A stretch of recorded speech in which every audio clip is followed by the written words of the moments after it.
I wake up in the morning looking forward, most mornings, to getting into the studio. I mean, I get up at 6 and I like to be in the studio by 6:30. I may not do very much, but I'm there, looking around and looking in I suppose, my world. We as students at the Central School really did think that we were the ones pioneering new areas in which ceramics could exist and flourish. I had a marvellous time there. They were very supportive, and it was there that my eyes were open to possibilities. But it was quite a long time after I'd left the Central when I started to make pieces which I refer to as sculptures. But I did it in clay, I did it in cast metal, and I did it in wood. So I was still sort of not quite committed, but I was committed to the idea of the way of the artist. With this piece, what I've done is followed a system whereby I made half of it and then mirrored it, and I knew that then I would do more additions and subtractions to it. I don't know quite where it'd be, but I deliberately made a piece which has a very strong geometry and symmetry, which I find quite difficult, to be frank, to work with.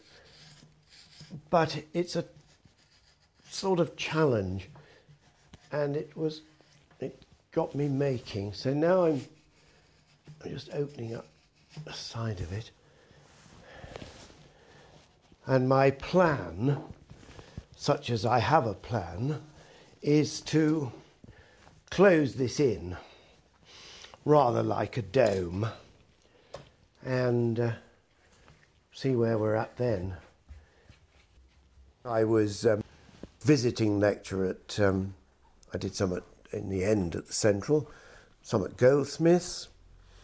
I did bits and bobs at evening institutes, and eventually also went as a part-timer to Eton College. We ran a course for surrealists, and the groups of boys were to be surrealists for a fortnight.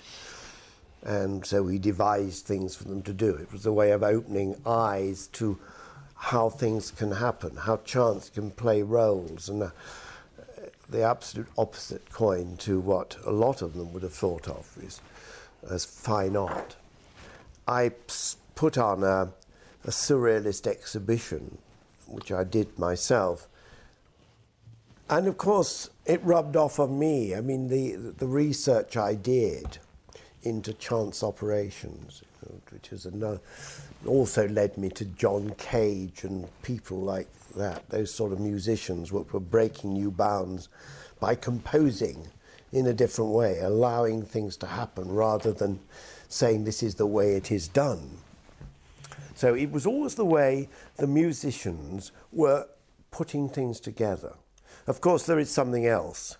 There is, might listen to a piece of music which takes me to another place altogether. But I don't do that when I'm working.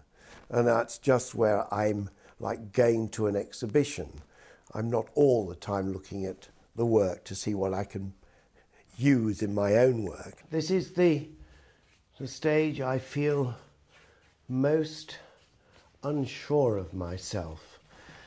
I knew exactly how to start it, and I knew exactly, in one sense, the sort of things I might do to it. Now I have to see whether they work for me, and by saying work for me means whether we begin to have any sort of dialogue, any comeback from it. But I've learned over the years, at this stage, it's head down and just get on with it. I've already worked on the other side in a totally different way from this. So I'm setting up things which I, at this stage, feel quite alien towards, or they feel alien to me, which is often the case. But I plough on with hope. These are pieces that I made, or started making 5 or 6 months ago, and have really been completed in the last couple of weeks.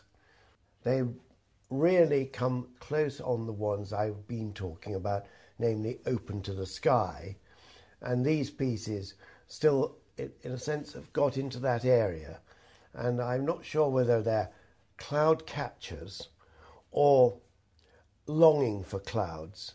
That will be clarified later on, but you see, that's the way I'm thinking about these. There was 3 of them, 1 cracked in the kiln, so I don't have every success. And there's one which was made in the series, the black piece over there, but has dissociated itself totally from the subject matter. But because it's dissociated it from this cloud idea, cloud catching, then it's on its own. It's still waiting to be fired. That's not its finished surface. That's wax and copper oxide, and which gives it a black sticky surface. But that will melt down to more like this piece over here. These 2 pieces I call White Mantra and Black Mantra. The titles are to me very important, frequently ignored in exhibitions as if they didn't count, but to me they are very important. They signal that moment when this long process, like a journey, meets me almost, and my experiences, and something crystallizes at that moment. Impossible to define what it is, but there it is. These are the other 3 pieces from the series of little vessels in the form of little hard clouds, which as yet, of course, are not fired. And they were triggered by this lovely drawing called The Severity of Clouds by Paul Klee. I was just flicking through the book and I saw this, and there is the opening, and the way he'd drawn these clouds were used to develop the base, the shape. So, again, I don't know whether there will be black clouds or whether there will be light or grey or whatever, but I haven't got round to working on that yet. But there we are. I'm quite pleased with these. And the idea is that they might be seen eventually as 1, 2, 3, 4, 5, 6 of them grounded within perhaps a square, quite close together, and seen as a group rather than as individuals. I have drawings all over the studio walls. And sometimes those drawings, though, are halfway through it, I try and clarify where I go next. Sometimes they sit up there for years, if you like, and I'm suddenly looking at them and think, I can imagine and interpret from them a start point for something else. So I'm always going back, not to this idea that I want to produce, but to physical activity that takes place, which gradually moves me forward to what we'll call the finished object. It's a completely flat drawing, so there's no three-dimensional qualities about it at all. So it's certainly, if there's a vessel there, you would imagine it.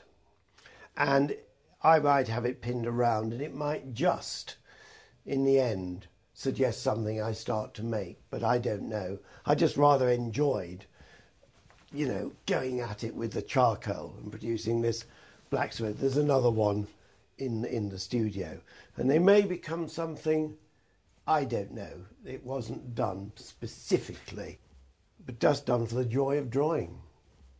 I don't draw on things as easily or as readily as I used to. I mean, there's a physiological reason partly for that. But I had this idea that this one I actually wanted to draw on. And this is a way I often do, just sketching lightly on it with pencil, which of course will disappear when it's fired. But there may be enough there for me to pick up on later on. But I won't do any ceramic work at this stage. This is just, just fidgeting about as one does to sort of try things out. I'm very serious about things, and I think that's in the work. They are serious pieces of work. I might even use the word bleak at times, because they take me to very bleak places where I'm entirely alone in them. There is no fun there, but there's something, I don't know, weirdly vitalising about at times going to really bleak places. We got married, Nancy and I, and we had a child, and we'd never had a holiday. We'd never gone on a holiday together, and we decided we should do this thing that other people do. So we closed our eyes and stuck a pin in Wales. It was very close to a village called Aberdaron on the Llyn Peninsula. Mostly Nancy and I were looking for wilderness, and I think we still are. And so this has played a big role there. I mean, it's been known as the Place of Stones, which is like a myth in our mind. It's a particular beach with these wonderful stones like Barbara Hepworth sculptures. And there's a meeting between what I make and those stones, rather than those stones saying this is the way to do it.